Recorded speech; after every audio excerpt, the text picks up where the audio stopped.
नमस्कार मित्रों, एक बार फिर से आप सभी का बहुत बहुत स्वागत, अभिनंदन। आज के इस वीडियो में हम हिंदी भाषा शिक्षण की विधियों से संबंधित कुछ इम्पोर्टेंट क्वेश्चंस करेंगे। पहला क्वेश्चन है, निम्न में से कौन सी शिक्षण विधि में अन्य भाषा शिक्षण से तुलनात्मक अध्ययन पर बल देती है? अन्य भाषा शिक्षण से तुलनात्मक अध्ययन पर बल देती है। व्यतिरेकी विधि, शिक्षण की व्यतिरेकी विधि में अन्य भाषा शिक्षण से तुलनात्मक अध्ययन पर बल दिया जाता है। दूसरा है, निम्न में से कौन सी विधि द्वारा बालक को आड़ी तिरछी रेखाओं वृत्तों द्वारा वर्णों का ज्ञान करवाया जाता है? आड़ी तिरछी रेखाओं वृत्तों द्वारा वर्णों का ज्ञान करवाया जाता है पेस्टोलॉजी विधि के द्वारा। तीसरा है, निम्न में से शिक्षण विधि में बालकों को अन्य भाषा के शब्द का मातृभाषा में अर्थ बताने की बजाय संबंधित वस्तु को प्रत्यक्ष रूप से रख दिया जाता है। कौन सी विधि में? प्रत्यक्ष विधि में बालक को जब विदेशी भाषा सिखाई जाती है, सर्वप्रथम विदेशी भाषा का शब्द, उसका उच्चारण, विदेशी भाषा के शब्द का अर्थ लिखा जाता है, जिससे विद्यार्थी पर 3 शब्दों को सीखने का बोझ आ जाता है। प्रत्यक्ष विधि में बालक को उस शब्द से संबंधित विषय वस्तु उपलब्ध करवा दी जाती है। चौथा है, प्रत्यक्ष विधि का भारत में सर्वप्रथम प्रयोग किया गया। भारत में प्रत्यक्ष विधि का सर्वप्रथम प्रयोग किया गया 20वीं सदी में प्रोफेसर येट्स के द्वारा। पांचवा, दल शिक्षण का सर्वप्रथम प्रयोग किया गया।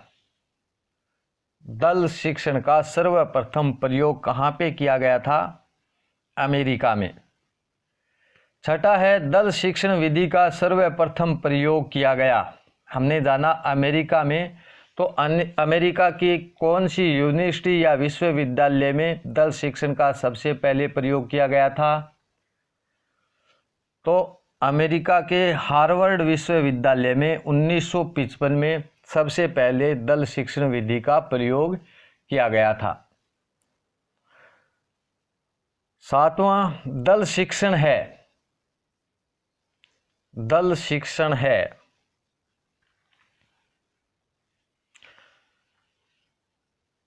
रुचि व विशेषताओं संसाधनों का संपूर्ण उपयोग करते हुए शिक्षकों के समूह द्वारा शिक्षण ही क्या है? दल शिक्षण है। आठवां है, कौन सी विधि उदाहरण द्वारा प्रारंभिक व्यवहार का आधार और शिक्षण की प्राकृतिक विधि मानी जाती है? उदाहरण द्वारा प्रारंभिक व्यवहार का आधार और शिक्षण की प्राकृतिक विधि मानी जाती है प्रत्यक्ष विधि। नौवां, पाठ्य पुस्तक विधि को अन्य किस नाम से जाना जाता है? पाठ्य पुस्तक विधि को, पाठ्य पुस्तक विधि का उपयोग करते इसमें प्रत्येक अगले बालक को संबोधित करते हुए अब तू पढ़ बोलने के कारण इस विधि को तू पढ़ विधि कहा जाता है। 10वां, पाठ्य पुस्तक विधि का निम्न में से गुण नहीं है। गुण कौन सा नहीं है?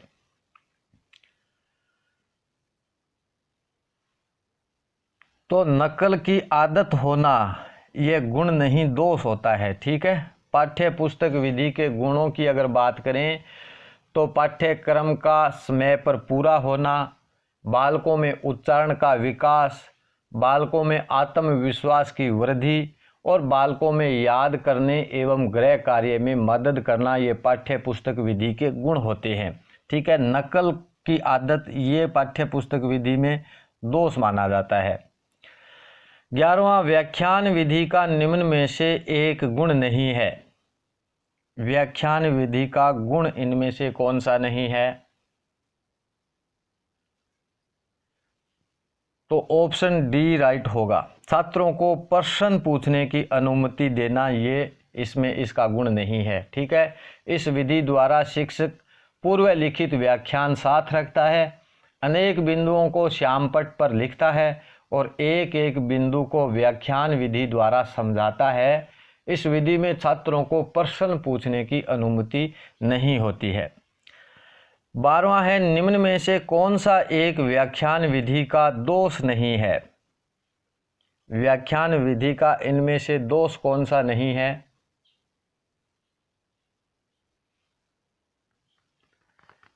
तो बालकों में अनुशासन एवं नियंत्रण बना रहता है, यह तो इसका गुण होता है। ठीक है, दोष नहीं है, इसका मतलब गुण कौन सा है? तो यही इसका गुण है, ऑप्शन सी। ठीक है, बाकी व्याख्यान विधि जो होती है यह अमनोवैज्ञानिक है, यह इसका दोष है। ठीक, बालकों की जिज्ञासा शांत नहीं होती, यह भी व्याख्यान विधि का दोष है। और कई बार प्रारंभिक कक्षाओं में बालक सीख भी नहीं पाते, तो यह भी इसका दोष है। पूछा था दोष कौन सा नहीं है, मतलब गुण क्या है? तो बालकों में अनुशासन एवं नियंत्रण बना रहता है व्याख्यान विधि से। 13वां, गांधी जी ने बुनियादी शिक्षा की अवधारणा कब दी थी? गांधी जी ने बुनियादी शिक्षा की अवधारणा दी थी 1935 ईस्वी में। बाद में अपने अभिन्न मित्र डॉक्टर जाकिर हुसैन को इनके प्रचार प्रसार का कार्यभार सौंपा। डॉक्टर जाकिर हुसैन ने 1937 से 1939 तक वर्धा महाराष्ट्र में इस पर काम किया था। तो गांधी जी ने बुनियादी शिक्षा की अवधारणा जो है वो 1935 में दी थी। 14वां, समवाय एक प्रकार से है। समवाय से अभिप्राय उस शिक्षा व्यवस्था से है जिसमें एक बालक से सामाजिक, धार्मिक, आर्थिक, व्यावसायिक एवं औद्योगिक वातावरण को ध्यान में रखते हुए शिक्षा प्रदान की जाती है। तो शिक्षा में संपूर्ण वातावरणीय ज्ञान यहाँ पे हमारा राइट आंसर होगा। 15वां, शिक्षण के दौरान जब बालक को यह समझाने का प्रयास किया जाता है कि सीखना केवल नौकरी की दिशा में अग्रसर ही नहीं है, तो वह किस उपागम का अनुसरण है?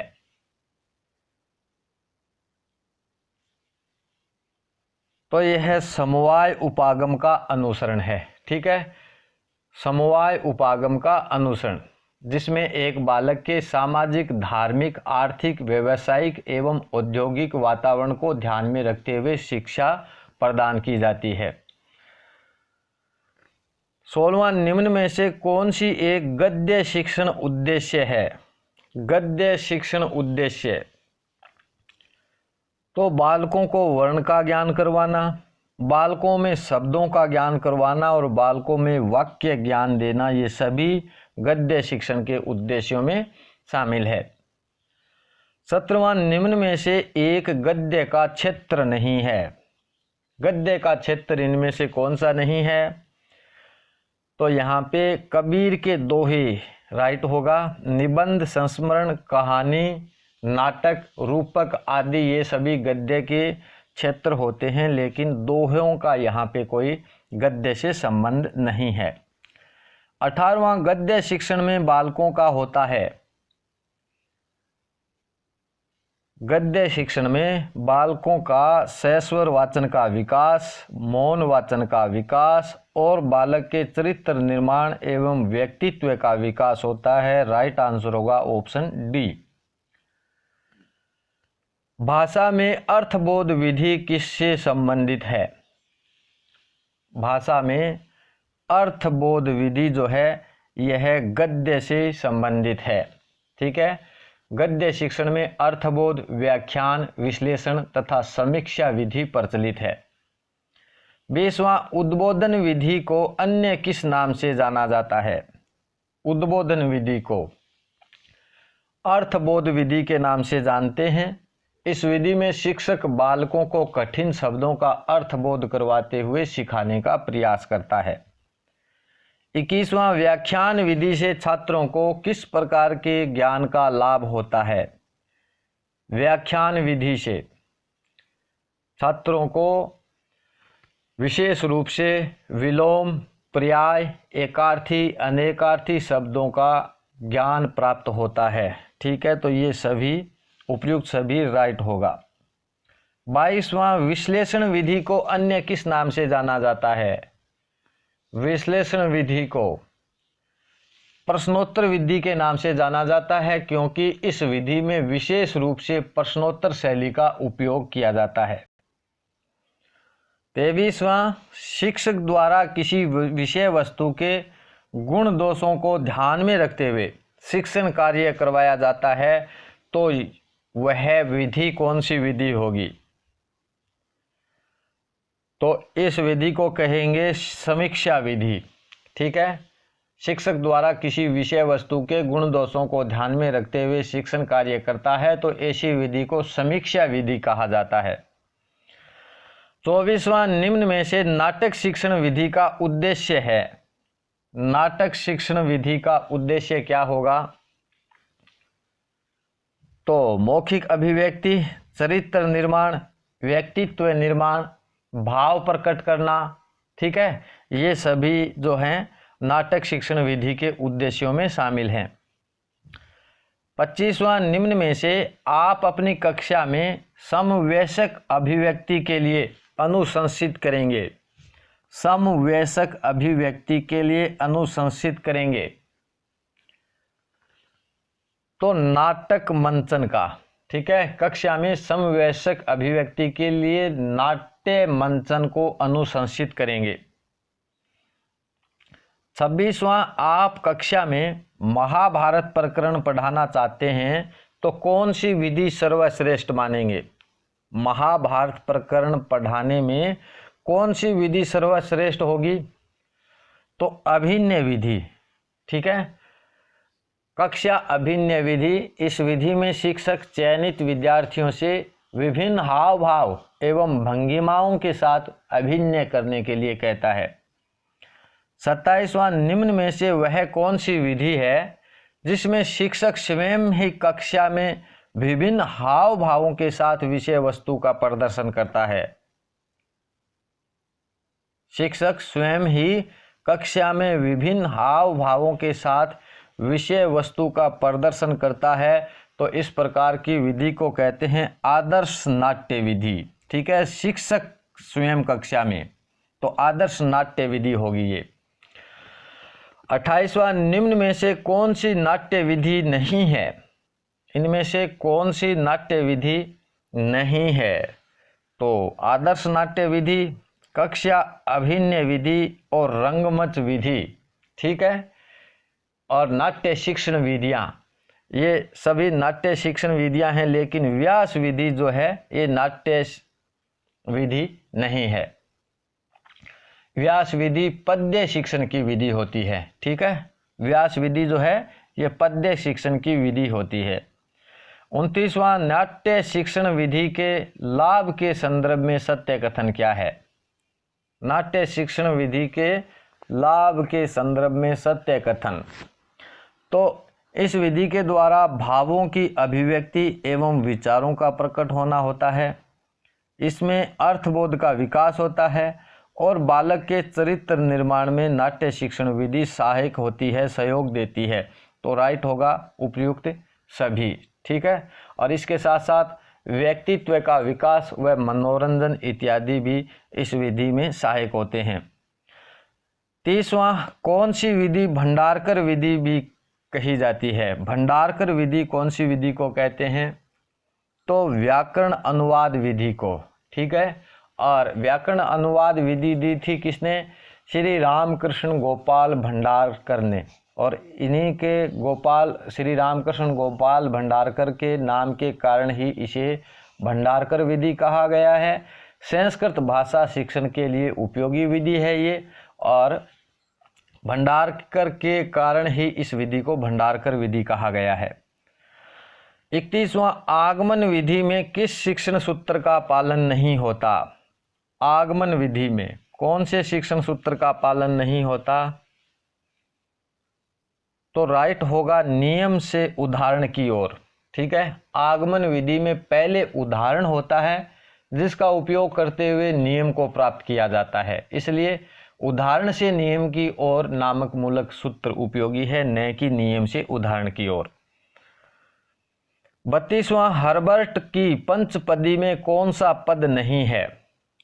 हर्बर्ट की पंचपदी में जो 5 पद हैं, कौन सा नहीं है? हर्बर्ट की पंचपदी में प्रस्तावना, प्रस्तुतिकरण, संबंधीकरण या तुलना, सामान्यीकरण या नियमीकरण और प्रयोग शामिल हैं, लेकिन यहाँ पे सिद्धांत जो दे रखा है, सिद्धांत हर्बर्ट की पंचपदी में शामिल पद नहीं है। 33वां, साक्ष्य अभिकर्मित अनुदेशन किसके द्वारा दिया गया? साक्ष्य अभिकर्मित अनुदेशन नॉर्मन क्राउडर के द्वारा दिया गया था। कब? 1960 ईस्वी में। और इन्होंने जो रेखीय अभिकर्मित अनुदेशन के मूल्यांकन में कमी थी, उसको दूर करने के लिए 1960 ईस्वी में नॉर्मन क्राउडर ने साक्ष्य अभिकर्मित अनुदेशन प्रस्तुत किया था। 34वां, शिक्षण मशीन का आविष्कार किसने किया था? शिक्षण मशीन का आविष्कार किया था डॉक्टर प्रेशे ने। ठीक है। वर्तमान अभिकर्मित अनुदेशन विधि क्रिया प्रसूत सिद्धांत के जनक B.F. स्किनर की देन है, परंतु इनसे पहले इसके प्रयास ईस्वी पूर्व 5वीं सदी में सुकरात ने किए थे और 20वीं सदी में अमेरिकी विद्वान डॉक्टर प्रेशे ने शिक्षण मशीन बनाकर इस प्रकार की व्यवस्था की, परंतु यह प्रयोग असफल रहा था। 35वां, अभिकर्मित अनुदेशन से संबंधित नहीं है। अभिकर्मित अनुदेशन से संबंधित नहीं है, तो विरल अनुदेशन संबंधित नहीं है। ठीक है। अभिकर्मित अनुदेशन से संबंधित है रेखीय अनुदेशन, साक्ष्य अनुदेशन और गणितीय अनुदेशन, और इसके साथ कंप्यूटर अभिकर्मित अनुदेशन, ये चारों इसके अंदर इनसे संबंधित है। 36वां, अभिकर्मित अनुदेशन विधि का प्रतिपादन किसने किया था? अभिकर्मित अनुदेशन विधि का प्रतिपादन किया B.F. स्किनर ने। अभिकर्मित अनुदेशन विधि का प्रतिपादन किसने किया? Professor B.F. स्किनर ने। कब किया था? 1954 में। ठीक है। यह स्किनर के क्रिया प्रसूत अनुबंधन पर आधारित है और प्राचीन काल में इसका प्रयोग सुकरात ने अपनी प्रश्नोत्तरी प्रणाली में भी किया था। 37वां, दूरस्थ शिक्षा से शिक्षा ग्रहण करने में उपयोगी कौन सी विधि का प्रचलन सर्वाधिक है? दूरस्थ शिक्षा से शिक्षण ग्रहण करने में उपयोगी कौन सी विधि का प्रचलन सर्वाधिक है? तो अभिकर्मित अनुदेशन विधि का। ठीक है। दूरस्थ शिक्षण स्व अनुदेशन प्रणाली पर आधारित होता है तथा अभिकर्मित अनुदेशन विधि भी स्व अनुदेशन पर आधारित है, अतः यह दूरस्थ शिक्षा ग्रहण में उपयोगी विधि है।